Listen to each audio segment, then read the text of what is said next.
صلى عليك الله يا ابن عبد الله أحمد حبيبنا عليك السلام. حمد و ثنا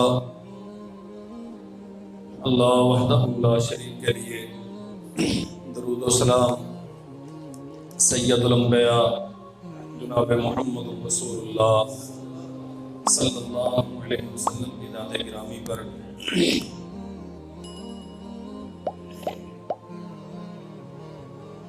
صحیح مسلم میں نبی کریم صلی اللہ علیہ وسلم کی حدیث موجود ہے. کتاب و سنت کا دائی بیت الحکمہ. فرمایا من خیر معاش الناس لهم آخذ بعنان فرسه فی سبیل اللہ یطیر علی بطنه كلما سمع فزعة أو هيعة طار إليه يبتغي القتل والموت مظانا. دنیا میں بے شمار قسم کے لوگ زندہ ہیں اور ہر کسی کی ترجیحات مختلف ہیں. ہر بندہ اپنے آپ کو بہت اچھا سمجھتا ہے. سرور کونین صلی اللہ علیہ وسلم نے فرمایا اپنی مصروفیت، مشاغل اور سرگرمیوں کے تناظر میں سب سے بہترین انسان وہ ہے آخذ بعنان فرسہ فی سبیل اللہ، جو ہمیشہ پابا رکاب رہتا ہے. دنیا کی کوئی چیز اس کے لیے اللہ کے دین کی سربلندی کے عمل میں رکاوٹ نہیں ہوتی. کبھی اس بات سے خوفزدہ نہیں ہوتا میں چلا گیا تو پیچھے کیا بنے گا، میں نہ رہا تو کاروبار کیسے چلے گا، اگر میں نکل گیا تو بیوی بچوں اولاد کا کیا ہوگا. آخذ بعنان فرسہ فی سبیل اللہ، وہ اللہ کے راستے میں جہاد فی سبیل اللہ کے لیے ہمیشہ سواری تیار رکھتا ہے. یطیر علی متن، اور وہ سواری کی کمر پہ سوار رہتا ہے. جیسے انسان فضاؤں میں اڑتے ہیں ویسے اڑ کے وہ اپنے دشمن کی تلاش میں نکلتا ہے. کلما سمع فزعة او هيعة، جب کبھی اس کے کان میں آواز پہنچتی ہے فلاں جگہ پہ ظلم ہو رہا ہے، فلاں جگہ پہ اللہ ذوالجلال والاکرام کے دین کو گرانے کے لیے کافر باقاعدہ مسلح جدوجہد کر رہے ہیں، مسجدیں گرائی جا رہی ہیں، عزتیں لوٹی جا رہی ہیں، اقصی پہ حملہ ہو رہا ہے، حرمین کو گرانے کی باتیں ہیں، طارا الی، اڑ کے وہاں پہنچتا ہے. یبتغی القتل والموت مظانا، اور وہ موت کو موت کی جگہوں سے جا کے تلاش کرتا ہے. فرمایا اللہ کے نبی نے من خیر معاش الناس لهم، یہ انسان زندگی گزارنے کے اعتبار سے سب سے بہتر ہے. آج 12واں دن ہے، ملت اسلام شدید کرب اور اذیت میں مبتلا ہے. احتجاج ہو رہے ہیں، صبح سے خبریں چل رہی ہیں مصر کی ثالثی کے نتیجے میں جنگ بندی کا اعلان کر دیا گیا ہے. جو خبریں وہاں سے چھن کے آ رہی ہیں سخت قسم کا محاصرہ ہے، آزاد میڈیا کو وہاں جانے کی اجازت نہیں، ساری دنیا سے ان کے رابطے کٹے ہوئے ہیں. جو خبریں وہاں سے آئی ہیں ان کے مطابق 250 قریب مسلمان ان 11 دنوں میں شہید کر دیے گئے، ہزاروں کی تعداد میں زخمی کیے گئے. کتنے گھر اجڑے، کتنی ماؤں کی گودیں ویران ہوئیں، کتنی عورتوں کے سہاگ لوٹے، کتنے باپوں کے بچے ان کے ہاتھوں میں دم توڑ گئے. حقیقتیں تو اللہ کے علم میں ہیں، احتجاج ہو رہا ہے، جلوس نکل رہے ہیں. میرے عزیز بھائیوں، آپ سے جو کچھ بن پڑتا ہے ضرور کریں، لیکن راست اقدام کرنے کے لیے تدبیر کرنا ہوگی. ملت اسلام یوں مردہ کبھی نہ تھی. اس قدر بے حمیت اور دنیا کے ساتھ چمٹ کے جینے والی، اپنی آخرت سے یوں فرار اختیار کرنے والی، موت شہادت سے یوں نفرت رکھنے والی اور جہاد سے یوں کراہت کرنے والی ملت، یہ وہ والی ملت نہیں ہے جس کی طرف آپ اپنی نسبتیں کرتے ہیں. جو میدان بدر و احد میں تشکیل پائی ہے، وہ ملت جو گھوڑوں کی پیٹھ پہ سوار رہی اور رہتی دنیا تک کے لیے جینے کا ایک ڈھنگ سکھا گئی انسانوں کو. آپ اپنے ان آبا کی امانتوں کے وارث ہیں جنہوں نے دجلہ و فرات کے کناروں پہ اپنے گھوڑے دوڑائے اور اللہ کے دین کی عظمت کے پرچم سر بلند کیے. ان ماؤں کے وارث ہیں جنہوں نے اپنے ہاتھوں پہ اپنے بیٹوں کے لاشیں اٹھائے. اللہ ذوالجلال والاکرام کے دین کی عظمت کے ترانے ان کی زبانوں سے کبھی چھن نہ سکے. ایک ہی میدان میں جن کے شوہر، جن کے باپ، جن کے بیٹے شہید کیے گئے، وہ پھر بھی سرور کونین صلی اللہ علیہ وسلم کی خیریت دریافت کر کے اللہ ذوالجلال والاکرام کی تحسین اور شکر کے کلمے زبان پہ ادا کرتی ہیں. آپ اس شاندار تاریخ کے مالک اور وارث ہیں کہ بھائی، حقیقی بھائی، مسئلہ کیا ہوا جسم، کٹی ہوئی ناک، چھدے ہوئے کان، نکالی گئی آنکھیں، چبایا گیا کلیجہ، چاک پیٹ کے ساتھ احد کے میدان میں پڑا ہے. اور سیدہ صفیہ بنت عبد المطلب رضی اللہ عنہا آ رہی ہے میدان کی طرف.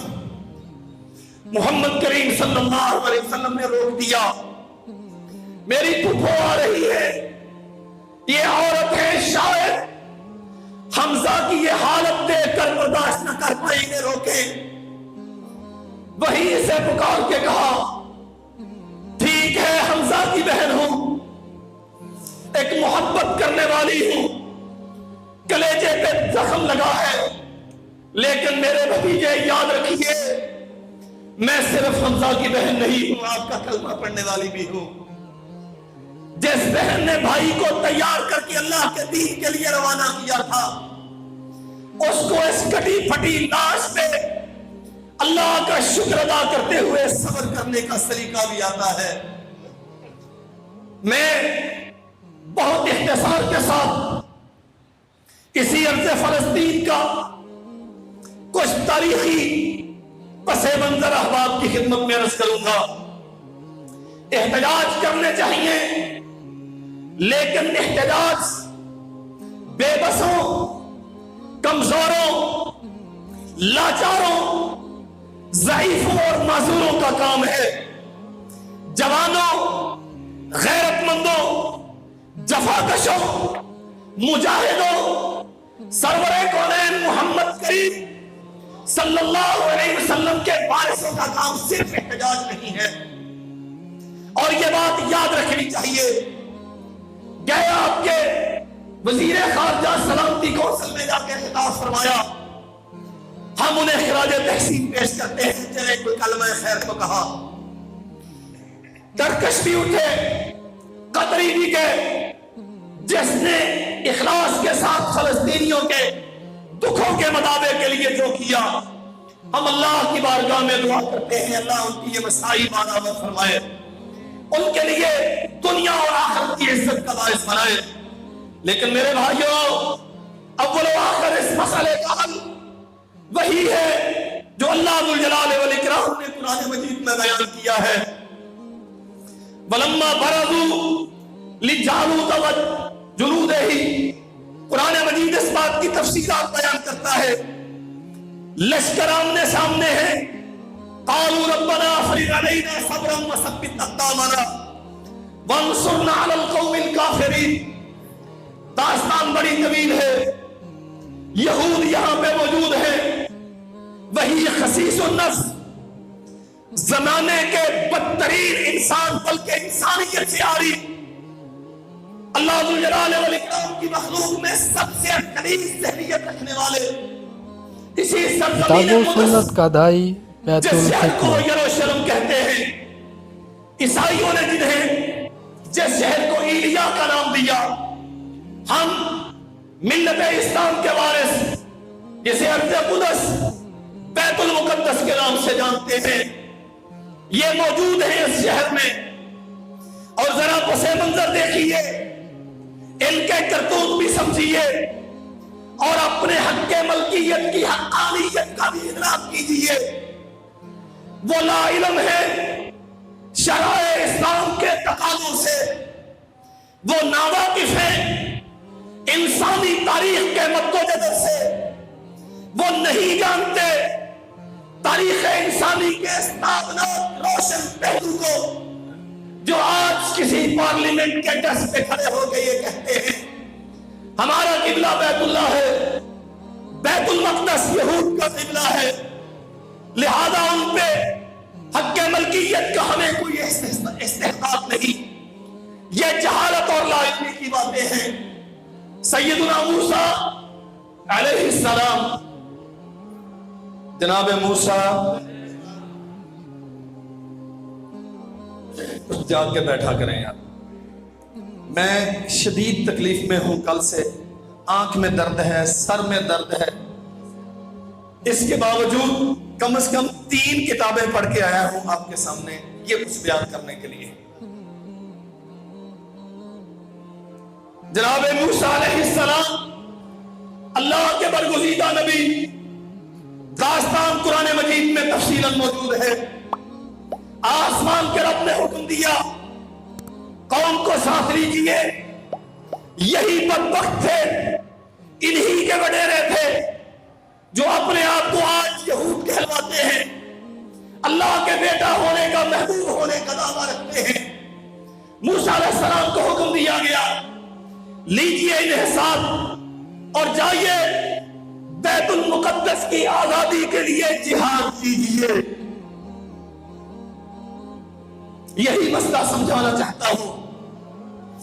قراردادیں پاس کریں, چیچا وطنی کے پریس کلب میں جا کے احتجاجوں میں خطابات کریں اور سنیں, پورے ملک میں اور پورے قرآن میں احتجاج ریکارڈ کروائیں.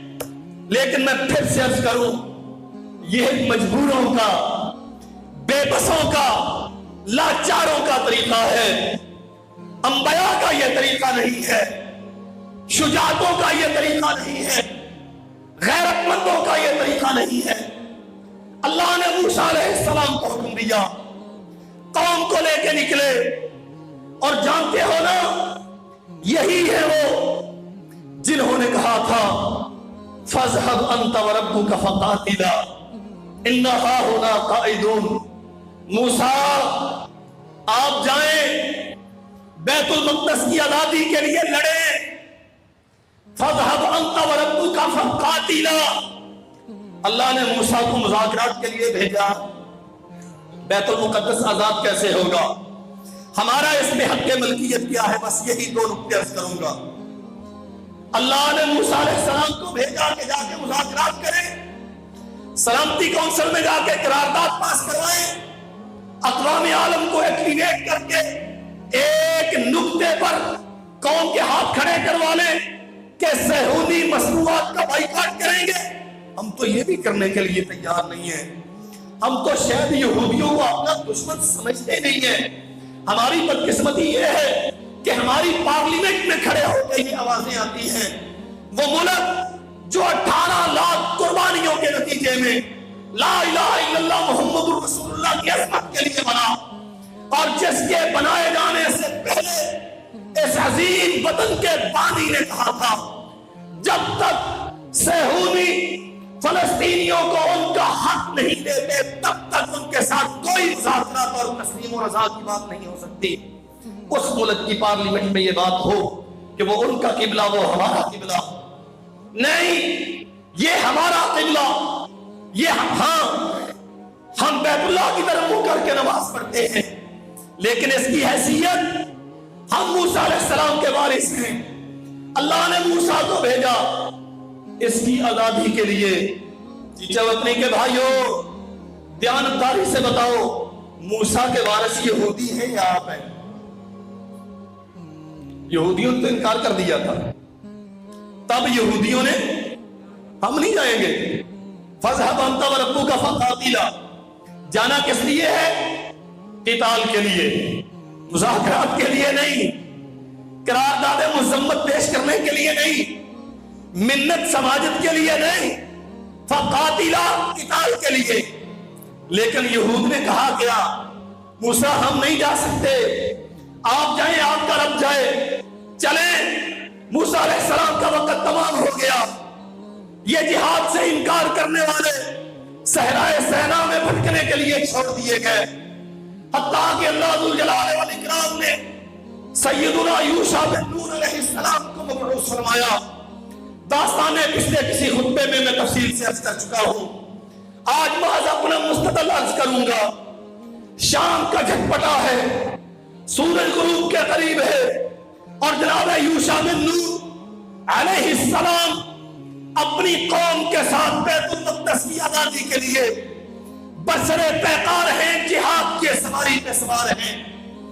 سورج غروب کے قریب ہے، تب کے دساتیر جنگ میں قانون یہ تھا کہ شام ہوتی تو ہتھیار روک لیے جاتے، عرش والے اگر فتح سے پہلے غروب ہو گیا یہ اثر نو صفحے بنا لیں گے، کل شاید فتح پھر ہم سے دور ہو جائے، اس لیے آسمان کے سورج کو ذرا غروب سے تاخیر کر دے، مؤخر کر دے۔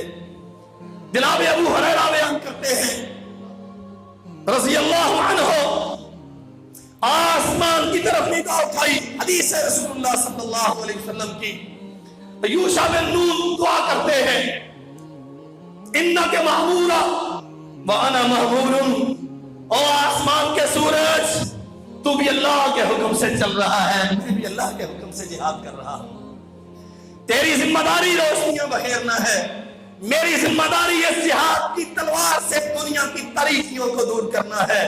اللہم احبسھا، عرش والے اس کا غروب تھوڑی دیر روک دے تاکہ تیرے گھر کی فتح مکمل ہو سکے۔ ابو ہریرہ بیان کرتے ہیں جب سے دنیا بنی ہے، سورج طلوع ہو رہا ہے، غروب ہو رہا ہے، صرف ایک ہی بار اس کا غروب تاخیر کا شکار ہوا، تب جب یوشع بن نون بیت المقدس میں آزادی کے پرچم لہرانے جا رہے تھے۔ موسیٰ علیہ السلام نکلے، جہاد کی تلوار کے ذریعے سے قوم نے بے وفائی کی، جہاد کر نہ سکے، پھر اللہ ذوالجلال والاکرام نے یوشع بن نون کو مقرر کیا اور بیت المقدس کو آزاد کروایا، قراردادوں سے یا تلوار سے؟ یہی مسئلہ ہے۔ ہم احتجاج کرتے ہیں، اس لیے کرتے ہیں ہمارے حکمران ہمارے احتجاج پہ کان دھریں گے، قوم کی آواز ہے اقوام عالم تک پہنچائیں گے۔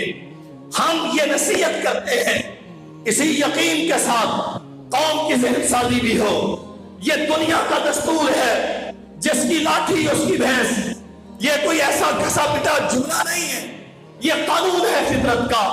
اگر آپ کے پاس طاقت ہے تو لوگ آپ کی حیثیت تسلیم کریں گے، احتجاج آپ کریں، ماننے والا مان لے، اس کی مہربانی، نہ مانے تو منوانے کا آپ کے پاس کیا ذریعہ ہے؟ موسیٰ علیہ السلام جہاد کی تلوار لے کے آئے، یوشع بن نون علیہ السلام نے بیت المقدس کی آزادی کو مکمل کیا، اللہ کے گھر کو اللہ کی بندگی کے لیے مختص کیا تو تلوار جہاد کے ساتھ کیا۔ آئے قرآن کہتا ہے ایک وقت آیا لمبا عرصہ یہ یہاں رہتے رہے، اب یہود یہاں رہ رہے ہیں، بیت المقدس کے مالک یہی ہیں کہ اس وقت بنو اسرائیل ہی انبیاء کے ماننے والے تھے، انہی میں نبوتیں جاری تھی۔ داؤد علیہ السلام کا زمانہ، ابھی نبوت ملی نہیں ہے، کوئی نبی، قرآن مجید ایک نبی کا ذکر کرتا ہے، نام کا تعین کتاب و سنت میں موجود نہیں، اہل علم نے بہت کچھ باتیں کی، شمعون تھے، شمویل تھے، فلاں تھے یا فلاں تھے، قرآن کہتا ہے ایک نبی تھا، وہاں کے بیت المقدس کے تب کے باسی عمالقہ تھے، بڑے ظالم تھے، انہوں نے یہود پہ عرصہ حیات تنگ کر دیا، انہیں ان کی بستیوں سے نکال دیا گیا، بیت المقدس سے انہیں دور کر دیا گیا، گرد و نواح میں بھٹکنے پر مجبور کر دیا گیا۔ یہ وقت کے نبی سے جا کے درخواست کرتے ہیں آپ ہمارے لیے کسی کو کچھ سالار بنا دیں، کسی کو ہمارا حاکم یا امیر لشکر بنائیں، ہم اس کی قیادت میں جا کے جہاد کریں گے اور پھر ان اللہ کے دشمنوں کو ان کے گھروں سے نکالیں گے، بیت المقدس کو پھر اللہ ذو الجلال والاکرام کے دین کے لیے خاص کریں گے۔ وقال لهم نبيهم ان اللہ قد بعث لكم طالوت ملکا، نبی نے انہیں کہا اللہ نے طالوت کو تمہارا بادشاہ مقرر کر دیا کتاب و ہے، سنت کا دائی جاؤ بیت اس کی الحکمہ۔ معیت میں جا کے جہاد کرو۔ داستان لمبی ہے، نکلے بالآخر جہاد کے میدان میں نکلے، پہنچ گئے، صف آرا ہے اور ہیں کتنے، بہت سارے اہل علم نے بہت ساری روایات نقل کی ہیں، بعض کہتے ہیں 70,000 تھے جو گھر سے نکلے تھے۔ رستے میں ایک نہر تھی، اردن اور فلسطین، آج کا جو اردن اور فلسطین ہے یہ متصل ہے دونوں، ان کے درمیان کوئی نالا دریا یا نہر تھی۔ طالوت نے کہہ دیا، آسمان کا رب یہ سارا کچھ قرآن میں بیان کرتا ہے، اس نہر سے گزرنا ہے لیکن پانی نہیں پینا۔ جاننا چاہتے تھے خالص کتنے ہیں، کھوٹے کتنے ہیں، بیت المقدس کی آزادی کے لیے مخلص کتنے ہیں، اور صرف نعرے لگانے والے اور احتجاج انکار کرنے والے کتنے ہیں۔ پی لیا، ڈٹ کے پیا۔ سیدنا ابو درداء رضی اللہ عنہ بیان کرتے ہیں جتنے ہم میدان بدر میں تھے، اللہ کے نبی فرماتے ہیں اتنے ہی طالوت کے ساتھ فلسطین کی آزادی کے لیے تھے۔ نکلے کتنے ہیں؟ 70,000 یا 40,000، روایات پہ اختلاف ہے، یعنی ہزاروں کی تعداد میں نکلے، اور میدان میں کتنے پہنچے فرق ہے۔ اور میرے بھائیوں بات سمجھو، سرور کونین کے ساتھ مدینہ سے کتنے نکلے؟ 313۔ بدر میں کتنے پہنچے؟ 313۔ نہیں سمجھائی بات؟ مدینہ سے کتنے نکلے؟ 313۔ بدر میں کتنے کھڑے ہیں؟ 313۔ روح سخن امت کی طرف کر کے پوچھا بتاؤ کیا چاہتے ہو، جنگ کرو گے؟ حضور ہماری جانیں، ہماری اولادیں، ہمارے مال آپ کے ہاتھ میں، جیسے جی چاہے استعمال کریں، ہم موسیٰ کی قوم کی طرح نہیں ہیں کہ آپ کو اور آپ کے رب کو جہاد کا کہیں اور خود بھاگ جائیں۔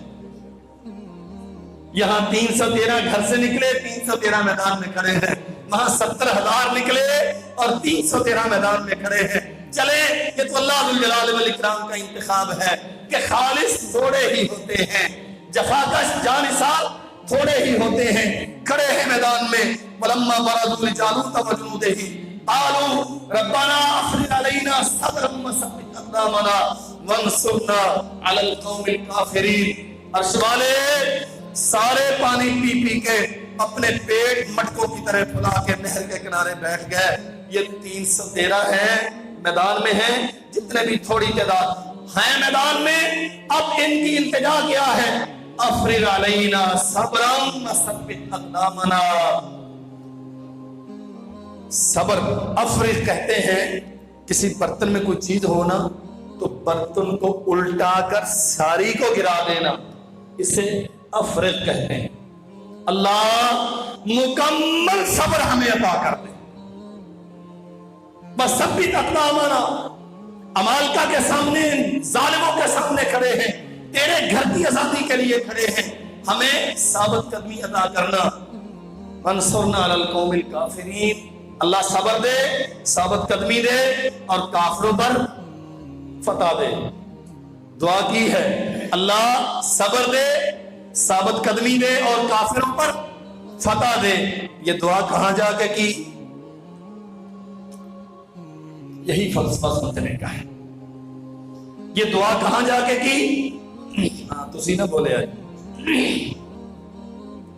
یہ کام مولویاں دے ہوتا ہے، تاجر ہیں، دکانداری کریں گے، مولوی صاحب آپ فنڈ مانگیں گے، ہم فنڈ دیں گے، آپ ہاتھ اٹھائیں گے ہم آمین کہیں گے، آپ قنوت کرائیں گے ہم وہاں آمین کہیں گے.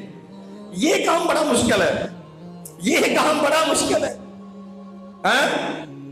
دعا کہاں کی؟ پھر سمجھیں، سرور کونین صلی اللہ علیہ وسلم نے مصر کی فتح کے اعلان کیے، پیٹ پہ پتھر بندھے ہوئے ہیں اور کھڑے کہاں ہیں؟ مسجد نبوی کے منبر پہ نہیں ہیں، احزاب کے میدان میں کھڑے ہیں. کیسر و کسریٰ کے انہدام کی باتیں، حالانکہ کسریٰ گیا، کیسر گیا، کھڑے کہاں ہیں؟ میدان جنگ میں. اللہم افرغ علینا صبرا، آسمان کے رب صبر عطا کر، ثبت اقدامنا، ثابت قدمی عطا کر، وانصرنا علی القوم الکافرین، کافروں پر فتح و نصرت عطا کر. کھڑے کہاں ہیں؟ میدان جنگ میں. اور پھر قرآن کہتا ہے فَهَزَمُوهُمْ بِإِذْنِ اللَّهِ وَقَتَلَ دَاوُودُ جَالُوتَ. دو نبیوں کی داستان میں اختصار سے عرض کرتا ہوں. موسیٰ علیہ السلام بیت المقدس کی آزادی کے لیے آئے، شمشیر جہاد لے کے آئے. یوشع بن نون بیت المقدس کی آزادی کو مکمل کرنے کا سبب بنے جہاد کے ذریعے سے. اب تیسرے نبی کا تذکرہ اللہ کرتا ہے. طالوت و جالوت یہ آپس میں آمنے سامنے کھڑے ہیں. اللہ ذوالجلال والاکرام نے توفیق عطا فرمائی. داؤد علیہ السلام جنہیں نبوت سے بات دی گئی، یہ اس لشکر میں ایک سپاہی کی حیثیت سے موجود تھے. انہوں نے جو لشکر کفار کا سردار جالوت تھا اسے قتل کر دیا. وَآتَاهُ اللَّهُ الْمُلْكَ وَالْحِکْمَةَ وَعَلَّمَهُ مِمَّا يَشَاءُ. اللہ نے بھی داؤد کو نبوت سے سرفراز فرمایا. اس علاقے کی، فلسطین کی، ارض قدس کی بادشاہی کا تاج بھی ان کے سر پہ رکھا گیا. بے شمار علوم جو پہلے شاید کسی نبی کو بھی نہیں سکھائے گئے تھے کہ جانوروں کی بولیاں سمجھتے تھے یہ. جناب داؤد علیہ السلام اللہ نے انہیں ان علوم کا ماہر بنا دیا. سوال کرتا ہوں چیچا وطنی کے بھائیوں، جناب داؤد علیہ السلام نے بیت المقدس کو آزاد کروایا کیسے؟ وَقَتَلَ دَاوُودُ جَالُوتَ، جالوت کو مارا داؤد نے تلوار کے ساتھ. قرارداد نہیں جا کے پیش کی. یہی فرق ہمیں سمجھ نہیں آتا. اللہ اکبر. نبی کریم صلی اللہ علیہ وسلم نے فرمایا تھا، سنن ترمذی میں حدیث ہے، فرمایا ایک وقت آئے گا میری امت خس و خاشاک کی طرح ہو جائے گی. یہ جیسے سیلاب کے پانی پہ گھاس پھوس اور جھاگ اور بلبلے جن کی کوئی وقت نہیں ہوتی، میری امت یوں ہو جائے گی. اللہ کے نبی کیا ہم اس وقت کم ہوں گے؟ فرمایا نہیں، قلت تعداد کی وجہ سے ایسا نہیں ہوگا. آبادیاں بہت ہوں گی، ملک بڑے ہوں گے، فوجیں بڑی ہوں گی. غوری بنائے، الخالق بنائے، حتف بنائے، ایٹم بنایا، یہ بنایا، وہ بنایا. 57 آزاد اسلامی مملکتیں موجود ہوں گی، لیکن ہوں گے کیا؟ غصاء کا غصاء السیل، سیلاب کے پانی کے اوپر جو دن کے گھاس پھوس تیر رہی ہوتی ہے. تمہاری حالت یہ ہوگی. اللہ کے نبی ایسا کیوں ہوگا؟ کم ہوں گے؟ فرمایا نہیں، کم نہیں ہوں گے، تعداد بہت ہوگی. حضور پھر ایسا کیوں ہوگا؟ فرمایا حب الدنیا، تم وہن کا شکار ہو جاؤ گے. اللہ کے نبی وہن کیا ہے؟ فرمایا یہ دل کی کمزوری کا نام ہے جو اللہ کے راستے میں مرنے سے روکتی ہے اور دنیا کی محبت کا درس دیتی ہے. ہمیں حکومتیں پیاری ہو گئی، ہمیں یہ تعیشات زمانہ یہ عزیز ہو گئے. ہم اپنے ایئر کنڈیشن آفس سے باہر نکلنے کے لیے تیار نہیں. وہ جہاد کی راہوں کی آبلا پائی کے سفر، وہ قید و بند کی صعوبتیں، وہ بہتے ہوئے خون، وہ کٹتی ہوئی گردنیں، وہ اٹھتے ہوئے خون کے چھینٹے، وہ تلواروں کی جھنکاریں، وہ تیر و طوفان کے آہن، وہ ہم سننے کے لیے تیار نہیں. جب حالت یہ ہو جائے تو پھر انجام یہی ہوتے ہیں. پھر تم قراردادیں پیش کرو گے اور وہ 4 بار سلامتی کونسل سے تمہاری قراردادوں کو ویٹو کر دیں گے. تمہارے حق میں کوئی قرارداد پاس ہی نہیں ہونے دیں گے. ہاں، جب اسلوب یہ ہوتا ہے تھوڑے ہو، وہ ہوم گراؤنڈ میں ہے، تمہیں گھر سے نکال دیا گیا، تم گردنمان میں درد پر خراب چھانتے پھرتے ہو. ہاں تم آ گئے 313 یا چلو 350 ہوں گے. ابو درداء کہتے ہیں جتنے ہم بدر میں تھے اللہ کے نبی نے فرمایا اتنے ہی وہ تھے. وَقَتَلَ دَاوُودُ جَالُوتَ وَآتَاهُ اللَّهُ الْمُلْكَ وَالْحِكْمَةَ وَعَلَّمَهُ مِمَّا يَشَاءُ. اللہ نے ایک بندے کو اٹھایا, اس نے کافروں کے سردار کو قتل کیا, بیت المقدس کو آزاد کیا. اللہ نے نبوت بھی دی, حکومت بھی دی, علم و حکمت سے سرفراز بھی فرمایا اور قانون بیان کر دیا. وَلَوْلَا دَفْعُ اللَّهِ النَّاسَ بَعْضَهُم بِبَعْضٍ لَفَسَدَتِ الْأَرْضُ. جب تک ان یہودیوں کا تلوار کے ساتھ علاج نہیں کرو گے فلسطین کی زمین پر امن نہیں ہوگی. وَلَوْلَا دَفْعُ اللَّهِ النَّاسَ بَعْضَهُم بِبَعْضٍ, اگر اللہ اہل حق کی تلواروں کے ساتھ اہل باطل کی گردنیں نہ اڑواتا تو زمین پہ کبھی امن پیدا نہ ہوتا. وَلَوْلَا دَفْعُ اللَّهِ النَّاسَ بَعْضَهُم بِبَعْضٍ لَهُدِّمَتْ صَوَامِعُ وَبِيَعٌ وَصَلَوَاتٌ وَمَسَاجِدُ يُذْكَرُ فِيهَا اسْمُ اللَّهِ كَثِيرًا. اگر ان باطل پرستوں کو, غیر اللہ کے پجاریوں کو, بچھڑے کو معبود بنانے والے, عزیر کو اللہ کا بیٹا قرار دے کے اس کی پرستش کرنے والے, صلیب کے سامنے سب مسجود ہونے والے, در در کی خاک چھاننے والے, اللہ کی مخلوق کو اپنا معبود بنا کے اس کے سامنے دست ثواب دراز کرنے والے, اگر یہ جارحیت کا کھلا ارتکاب کرنے والے انہیں مارو گے نہیں تو اللہ کی بندگی کے لیے یہ زمینیں, یہ بیت المقدس, یہ بیت اللہ, یہ محفوظ نہیں رہیں گے. لَحُدِّمَتْ, انہیں گرا دیا جائے گا. اگر مسجد اقصی کا تحفظ چاہتے ہو تو صہیونیوں کی گردنوں کا علاج تلواروں سے کرنا ہو. آئیں میں اختصار سے عرض کرتا ہوں,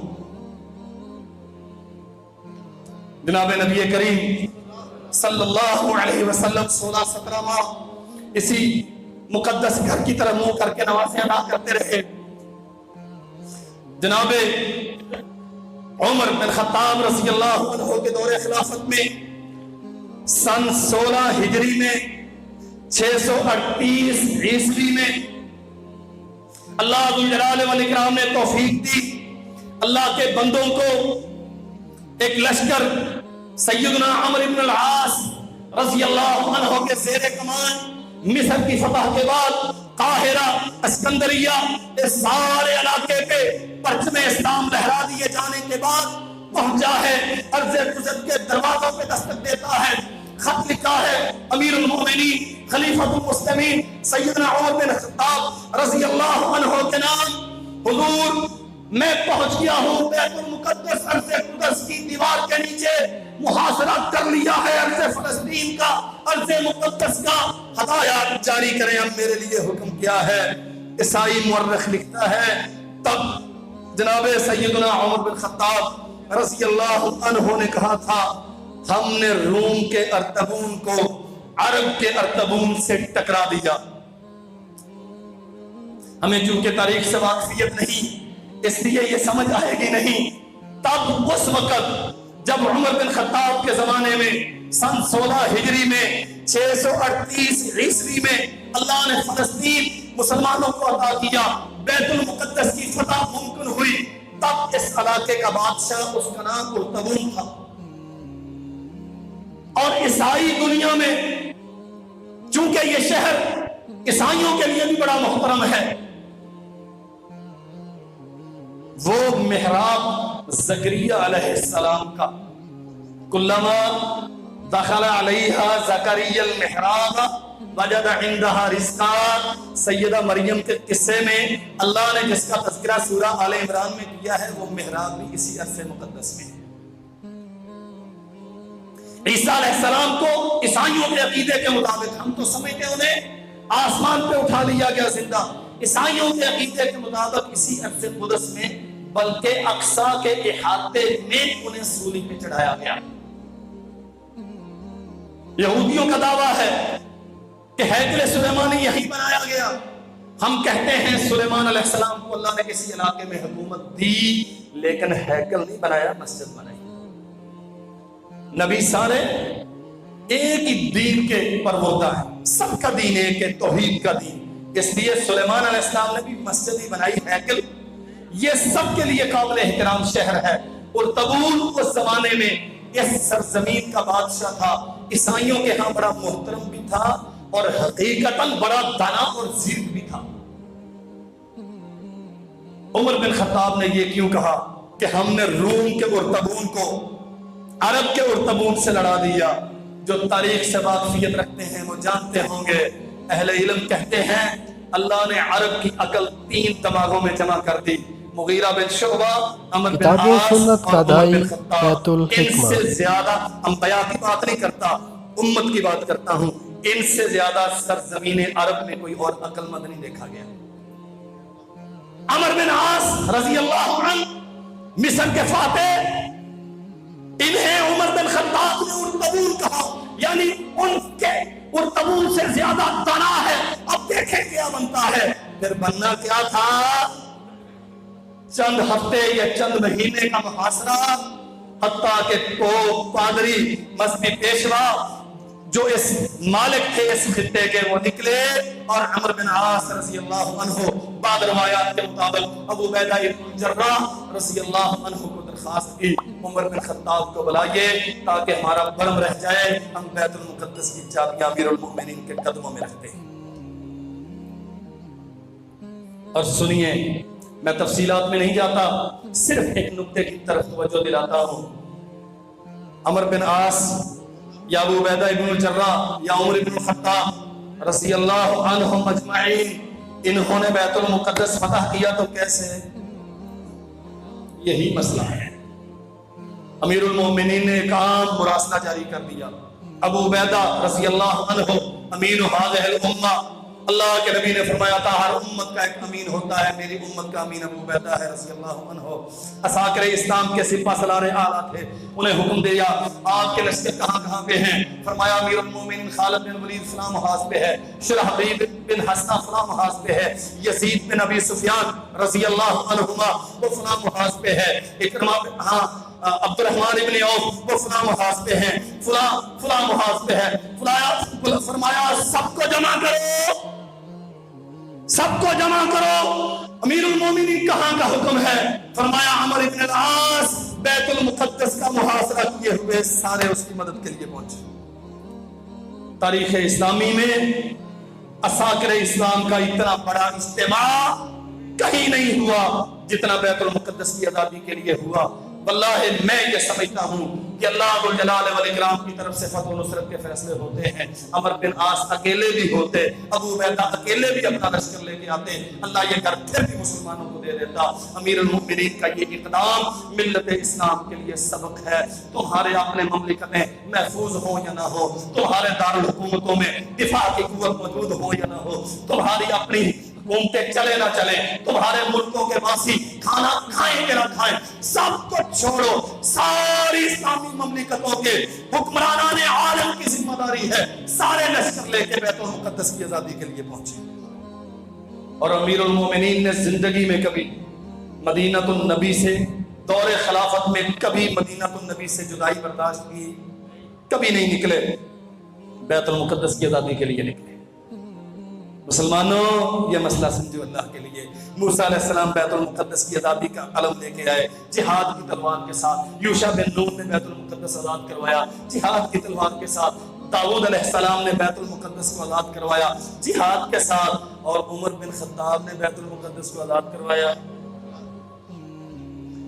چلیں، داستان بڑی طویل ہے اور بڑی دلگداز ہے۔ عیسائیوں نے قبضہ کر لیا، پھر اللہ ذوالجلال والاکرام نے توفیق عطا فرمائی 638 ہجری میں، اللہ اکبر، عمر بن خطاب رضی اللہ عنہ نے ان سے واپس لیا، اور پھر تقریباً 490 سن ہجری میں، 638 عیسوی میں 490 سن ہجری میں پھر قبضہ کر لیا عیسائیوں نے۔ ہماری آپس کی خانہ جنگیاں، سیاسی خلفشات، مصر میں فاطمی ہیں، سرزمینیں شام میں سلجوقی ہیں، اور 5 ٹکڑوں میں ہیں۔ بغداد کی بادشاہت وہ نشہ پی کے سوئی ہوئی ہے، ہندوستان میں کوئی اور ہے، خوارزم میں کوئی اور ہے،